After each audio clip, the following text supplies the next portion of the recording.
अस्सलाम वालेकुम dear students. आज की वीडियो के अंदर प्लांट्स के अंदर एक्सक्रीशन कैसे होती है। प्लांट्स अपने नाइट्रोजनस वेस्ट को, प्लांट्स अपने फाजल मादों को बॉडी से कैसे रिमूव करते हैं, इस चीज़ को हमने स्टडी करना है। ये टॉपिक लॉन्ग के हवाले से, एमसीक्यूज के हवाले से, शॉर्ट क्वेश्चन के हवाले से इंतहाई इंपॉर्टेंट है।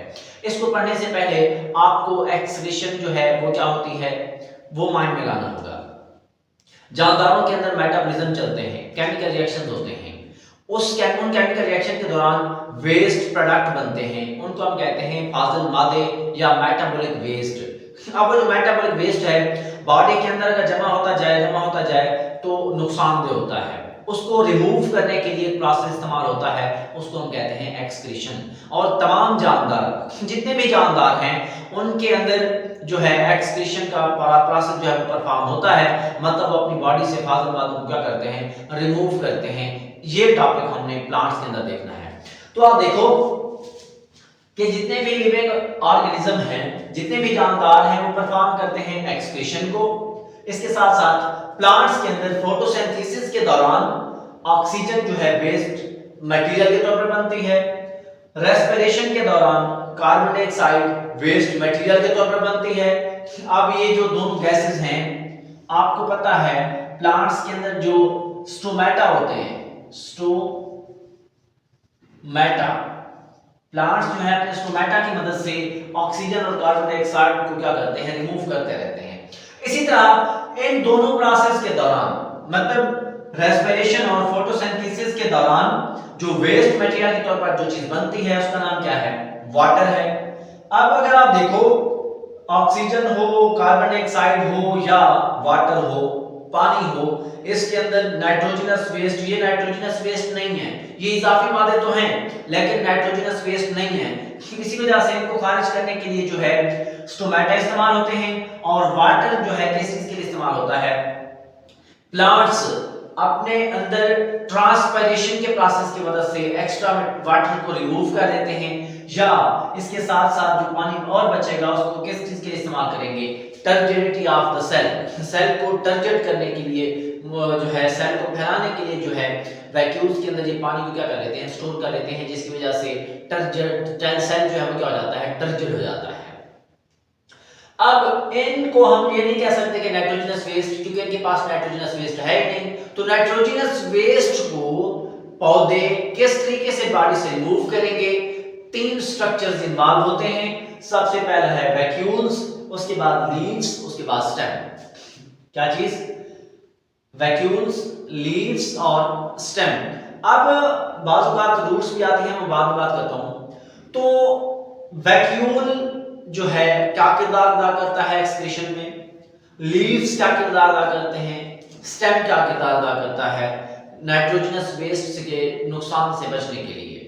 तो सबसे पहले देखा जाए, हर पौधे के सेल के पास वैक्यूल होता है, पौधे के हर सेल के पास वैक्यूल होता है। ये वैक्यूल्स जो है या तो यूजफुल मटेरियल को खुद के अंदर अपने अंदर क्या कर लेते हैं, स्टोर कर लेते हैं, या उस मटेरियल को अपने अंदर स्टोर कर लेते हैं जिसको हम कहते हैं नाइट्रोजनस वेस्ट, जो कि नुकसानदेह होता है। इसी तरह accumulation of nitrogenous waste and leads to crystal form. अब ये जो आपके पास वैक्यूल था, वैक्यूल फॉर एग्जांपल ये वैक्यूल है, वैक्यूल के अंदर जो नाइट्रोजनस वेस्ट है वो जमा होते जमा होते जाएंगे और यहाँ पे वो क्रिस्टल्स की शक्ल अख्तियार कर लेंगे। मतलब कि आपके पास जो पौधे का सेल होगा, पौधे के सेल के अंदर जो वैक्यूल्स हैं, वैक्यूल्स के अंदर नाइट्रोजनस वेस्ट क्रिस्टल फॉर्म में क्या हो जाते हैं, जमा हो जाते हैं। जैसे कि आप लोगों ने 10th क्लास में पढ़ा था होमोस्टैसिस वाले चैप्टर में कि जो कैल्शियम ऑक्सलेट केमिकल है वो टमाटर के वैक्यूल्स के अंदर क्या हो जाता है, जमा हो जाता है। इसी वजह से हम कहते हैं कि इसके हमने एग्जांपल दी है टोमेटो वैक्यूल्स की, कि टोमेटो मतलब टमाटर जो है उसका जो वैक्यूल है उसके अंदर जो कैल्शियम ऑक्सलेट है वो क्रिस्टल फॉर्म में क्या हो जाता था, जमा हो जाता था। इसका मतलब क्या है कि जो नाइट्रोजनस वेस्ट होते हैं वो पौधों के वैक्यूल्स के अंदर ही क्या हो जाते हैं, स्टोरेज हो जाते हैं, जमा हो जाते हैं। ये पहला स्ट्रक्चर है जिसको हम कहते हैं वैक्यूल्स। किस चीज के अंदर इसने किरदार अदा किया है, एक्सक्रीशन में, मतलब नाइट्रोजनस वेस्ट को प्लांट सेल से निकाल के अपने अंदर जमा करने में, ताकि पौधे को नुकसान ना हो। अब इसी तरह आपके पास लीव्स इंतहाई अहम पॉइंट है। आपने बाज़ औक़ात देखा होगा ड्यूरिंग ऑटम मौसम खिज़ां में जो दरख्त हैं, दरख्तों के पत्ते जो है वो झड़ जाते हैं।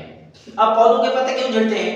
अल्लाह मियां ने ये खासियत प्लांट्स को क्यों दी हुई है, कुदरत ने ये खासियत प्लांट्स को क्यों दी हुई है? दरअसल आप देखें लीव्स आर आल्सो कॉल्ड एक्सक्रीटोफोर, इंतहाई इंपॉर्टेंट शॉर्ट क्वेश्चन है। लीव्स को हम क्या नाम देते हैं? एक्सक्रीटोफोर का नाम देते हैं। अब इसको हम एक्सक्रीटोफोर का नाम क्यों देते हैं? आपने देखा होगा ऑटम के अंदर मौसम खिज़ां में जो येलो लीफ होते हैं, मतलब पहले पत्ते होते हैं सब्ज, खिज़ां में वो येलो हो जाते हैं। येलो होने के बाद वो क्या करते हैं? गिर जाते हैं, पौधे से गिर जाएंगे। अब इसके अंदर टॉपिक के अंदर ये समझने वाली चीज है कि पौधों का जो पत्ते थे मौसम खिज़ां में उनका कलर येलो क्यों हो जाता है और वो गिरते क्यों हैं? दरअसल ऐसा नहीं है, यहां पे लिखा भी हुआ है, ऐसा नहीं है कि जो पत्ते थे उनका कलर येलो हुआ है कि उसके अंदर क्लोरोफिल की कमी हो गई है, ऐसा नहीं है। दरअसल पौधों के पत्तों के अंदर जो ग्रीन लीफ थे, पत्ते थे, सब्ज पत्ते थे, उनके अंदर नाइट्रोजनस वेस्ट जमा होना शुरू हो जाते हैं, जिसकी वजह से वो जो सब्ज कलर था उसके ऊपर जो है नाइट्रोजनस वेस्ट आ जाएंगे और सब्ज कलर खत्म हो जाएगा और पत्तों का कलर क्या हो जाएगा? येलो हो जाएगा।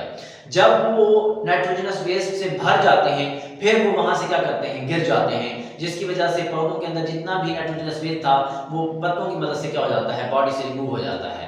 इसी वजह से हम प्लांट्स को क्या कहते हैं? एक्सक्रीटोफोर्स कहते हैं।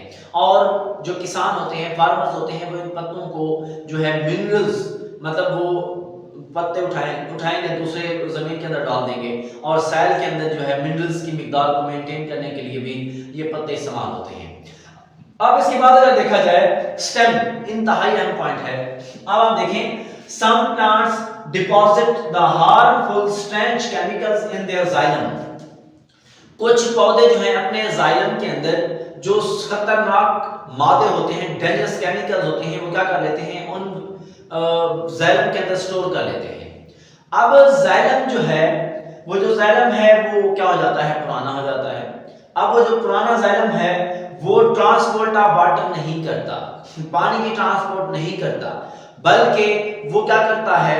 नाइट्रोजनस वेस्ट को अपने अंदर जमा कर लेता है और लकड़ी के सेंटर में आप लोगों ने देखा होगा, अगर इस तरह से काट के देखें, उसके सेंटर में एक ब्लैक तरह की लकड़ी होती है। मतलब वो जो जाइलम था जिसके अंदर नाइट्रोजनस वेस्ट जमा हुए हैं उसका कलर ब्लैक हो गया है, उसको हम कहते हैं एबोनी। क्या हम कहते हैं? एबोनी का नाम देते हैं। इंतहाई अहम शॉर्ट क्वेश्चन है।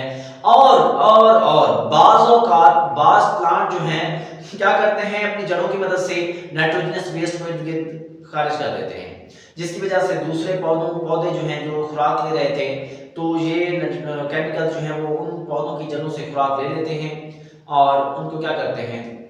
मतलब सॉरी, वो जो दूसरे वाले पौधे थे, फॉर एग्जांपल आपके पास एक पौधा ये है, दूसरा पौधा ये है, एक दूसरे के करीब फैले हुए हैं, इसके अंदर केमिकल्स बने हैं, केमिकल्स यहां से रिलीज होंगे, इसके पास चले जाएंगे, इसको मार देंगे। जब ये पौधा मरेगा तो इस पौधे को ये खुराक इसलिए इस्तेमाल कर रहा था, वो खुराक इसको मिल जाती है, ये खूब सेहतमंद हो जाता है, हेल्दी हो जाता है, इसको क्या होता है? नुकसान होता है।